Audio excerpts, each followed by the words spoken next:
ran out. I would like to buy the cartridge of ink. It's very expensive. I mean, to me, it becomes very expensive. And not only that, one day I I I discovered the top. The top of the bumbran. Sometimes they have a star kind of thing like that, and that one drop out. So I passed it to somebody who has a pen like this.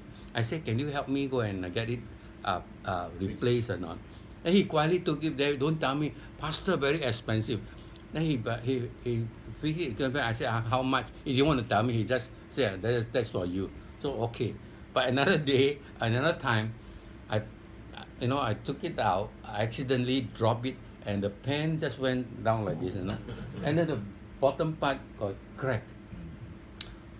And so I go and, but this time I don't want to trouble this brother. Yeah. I went to ask, though expensive. So now the broken Montblanc is still in my house. I don't want to touch it because I know very expensive. You get what I mean? So sometimes what we consider to be a blessing can become a burden and a pressure on that person. So there were, so sometimes I was tempted. I say I got a Parker pen. And the cartridge, probably if you change it, will cost more than just buying a normal ballpoint pen like that. So I think over, I want to give to this fella in Batam. And he's a very bright, very studious student, But I know that if I give to him, I give pressure to him.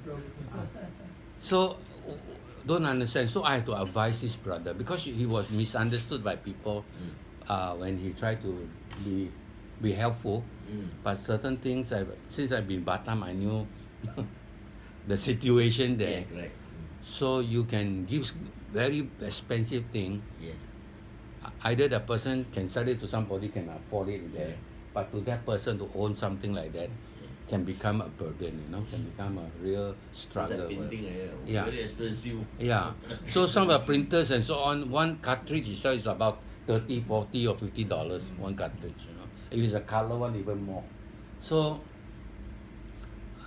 he was very agitated because people make certain things. So I tell him, more or less tell him frankly. I say that what you meant well, the way you do, because you don't understand, you create a lot of misunderstanding. I had to tell him that because he was really agitated.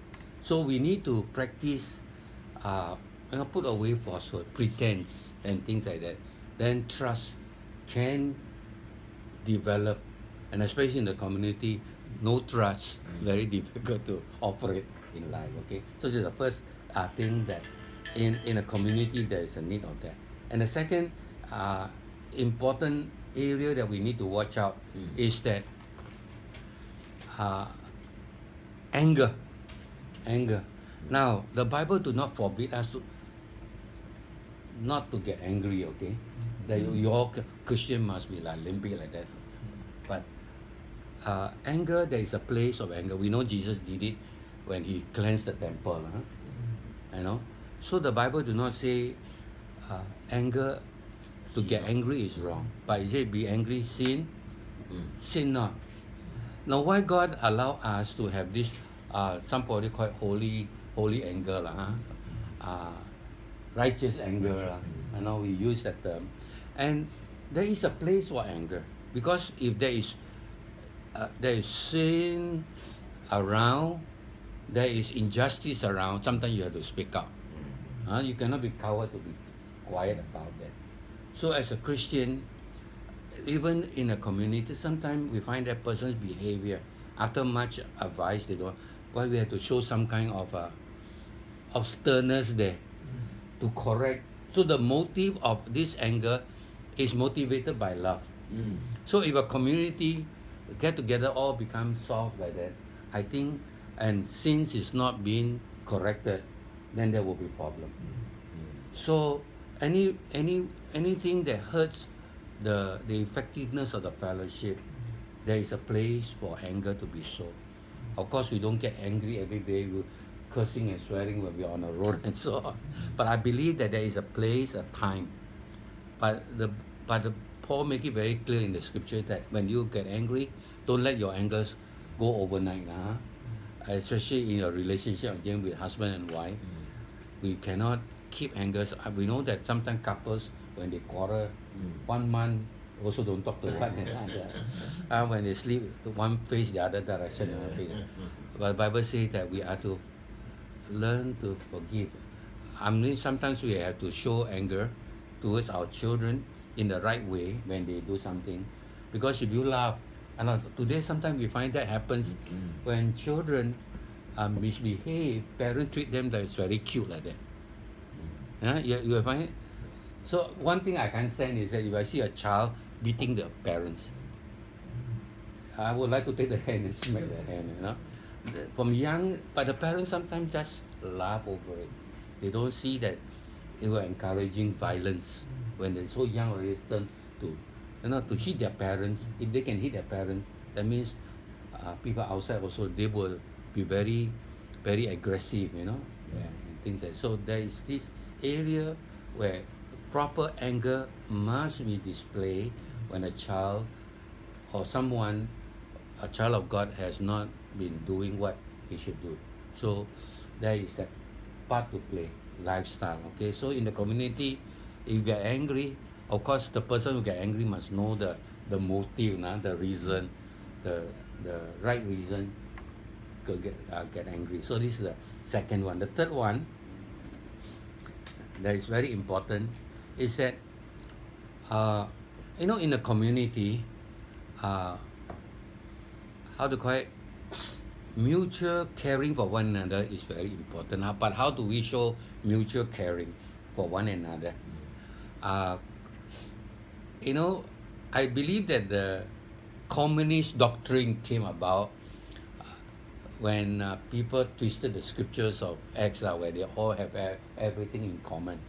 Now, this is a good concept about sharing and caring for one another. And we know that in the book of Acts, when the disciples came together, they show how they care. But in the midst of that very, very loving kind of act that they have, very sacrificial, they sow what they have, they bring it so that they can feed the needs of the people. But what happened? You have Ananias and Sapphira come along, take advantage. And we know that why communism didn't work well, is that we deal with selfishness of men. Everybody want to get, don't want to give. Okay? So when we look at the teaching here, Paul says, if you don't work, don't eat. You don't, if you come like a freeloader all the time, and not pulling the cart along with the others, and you are like a lazy cow already, right? So in the working place, everybody must put their best effort. Okay? So here it teaches us about why do we work? Why don't we become sitting down, idling, and not doing our part? I think in Singaporean we know the phrase "jajwa."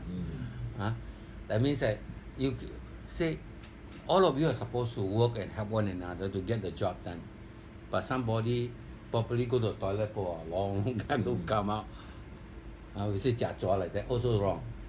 Okay, so Paul is teaching here that we must replace selfishness, because the old man, if you put an old man, is very selfish. What can I gain?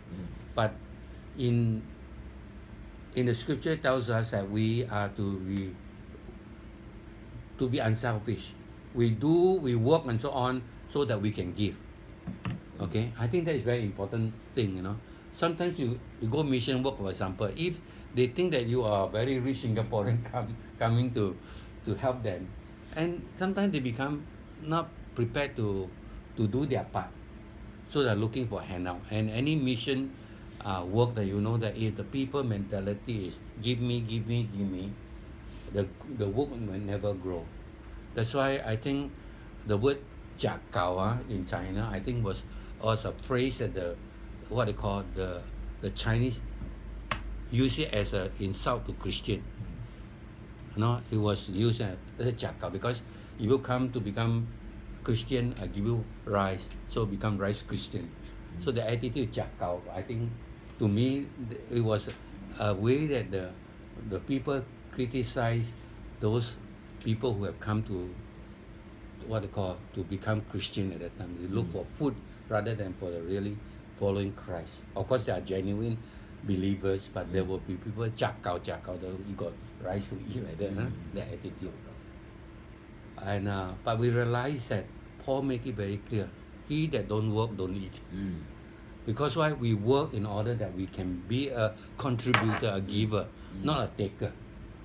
So in mission we realize that people who are not willing to learn to give, even though they say I have not much, but giving is God's way of blessing us. The more you give, the more you are blessed, right? So this is now look at the fourth one. Fourth one, very important in the community, is the lifestyle is that your speech must be wholesome.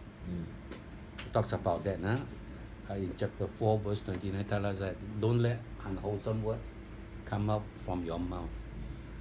And we know that a lot of time we hurt one another by words that are not very good. There are words that we should not use. I think that for today name calling is, I don't think it's good. Sometimes people like to call people insulting words, dogs lah, Barbie lah, all these words that come out can be very insulting. So we have to keep on gossiping, slandering, all these destructive words that can destroy our community. We know that there are people who have got hurt. They are genuinely hurt because they came unkind words have been spoken to them. So that doesn't mean that we should not speak the truth in love. But I think the motivation is very important. Some people become like a righteous judge like that, Instead of God is a righteous judge, they want to be, and they are going around condemning people. So we have to be careful with our mouth. So watch your mouth, but whenever you need to speak the truth in love. That is the fourth point. Finally, the last one, and underline all our relationship. And that's where people who have been hurt and so on have to learn this.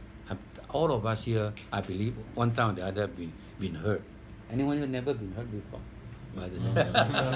All of us have been hurt. We've been insulted, misunderstood by people. I think the underlying factor that how to make a community living a lifestyle that is worthy of the name of Christ is learning to be kind and to be forgiving. These two basic things that is talked about in the scriptures. Okay, if we read from verse 31 to 33, talks about being kind and be compassionate, forgiving one another.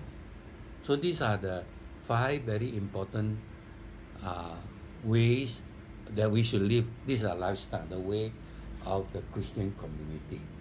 Okay, I'll stop here for you all to contribute. Okay, fantastic message.